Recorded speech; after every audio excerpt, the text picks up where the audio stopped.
All right, so you should have about 2 to 3 lines now that kind of break down what you see as the theme and the evidence of why you think that, your explanation. This is the theme, here's my explanation. That's what you should have in front of you right now.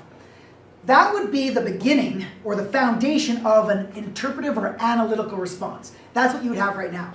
But what if we didn't want to do an analytical response or an interpretive response? What if we wanted to do an editorial response? You should know the word editorial from talking about newspapers and such. Editorial is a personal response. How would we change this into a personal response? And don't get me wrong, a personal response still needs you to identify what the theme is and what the message is of the author. So you've already done that. Now how do we change that into an editorial response? How do we add a personal element? How I would do it, and you don't worry about doing this right now, just listen. What I would do is after I was done telling you what it meant, I would then say something along the lines, maybe as a personal response, I would say, I disagree with the author's choice method of writing this poem.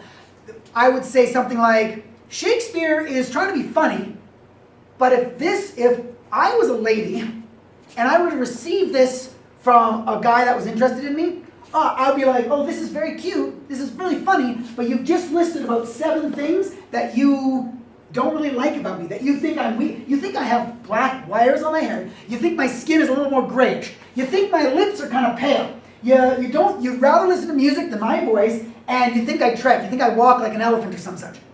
Well, it's very beautiful, really well written, and you can go away now and lose my number, because you and I, we're not going to have any more conversations. So if I was doing an editorial, after I explained what Shakespeare was saying, I would add my own interpretation. I would say, no. Yes, Shakespeare, really well done, but I don't think this is going to get you the lady. I think this is going to fail, quite miserably, in fact. Good luck with that. That would be my editorial. That would be what I would add to the conversation. You could, though, on the other hand, agree with it. Your editorial could be, I think this is brilliant. I think too many women, here's an announcement, but I think maybe you could say, I completely agree with this. I think women these days are always told about all these things, how beautiful they are and stuff, and it starts to become meaningless. And what Shakespeare's really trying to do is capture the truth of it, that says, I love you for you. I don't need to make up things about you. I love you for who you are. I don't need to pretend you're somebody else. When I'm with you, I don't have to pretend that you're some beautiful movie star or whatever. I love you for you, and don't forget that. And that could be quite beautiful. So maybe that would be your editorial response. So those are 2 possible editorial responses to this poem. The other type of response is anecdotal.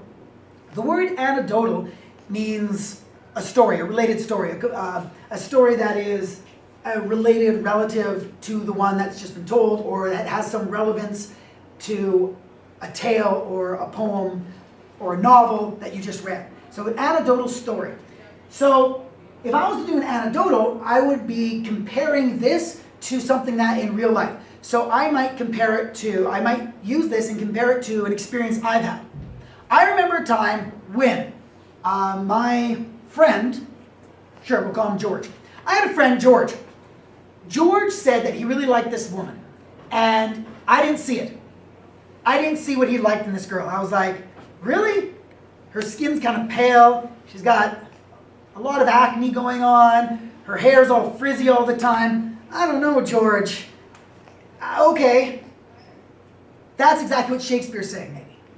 That would be my anecdote, and then I would say, but maybe that's exactly what Shakespeare's saying. Shakespeare's saying, for George, that is his goddess. That is the most beautiful woman in the world. And he doesn't need to falsely compare with her, or falsely compare her to other people, because that's his goddess.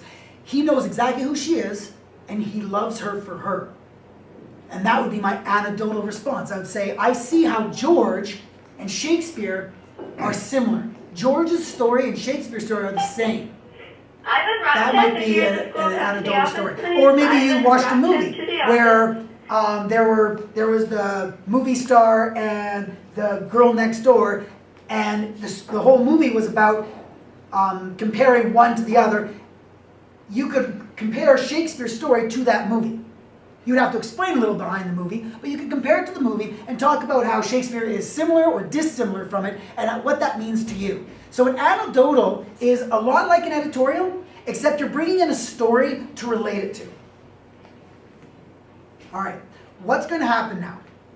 You have 2 films, 2 poems, and a short story to read. Of those 5, you're going to choose 3. Of those 3, you have to do 3 different responses. Now, we are not requiring you to do an anecdotal, or are we? Sorry. We're not requiring you to do an anecdotal, an editorial, and an interpretive. We don't want you to do 3 of the same, but we would like you to try, so we'd like to try out at least 2 of these. So maybe 2 interpretive and an anecdotal, or maybe 2 anecdotal and an editorial, or whatever the case may be.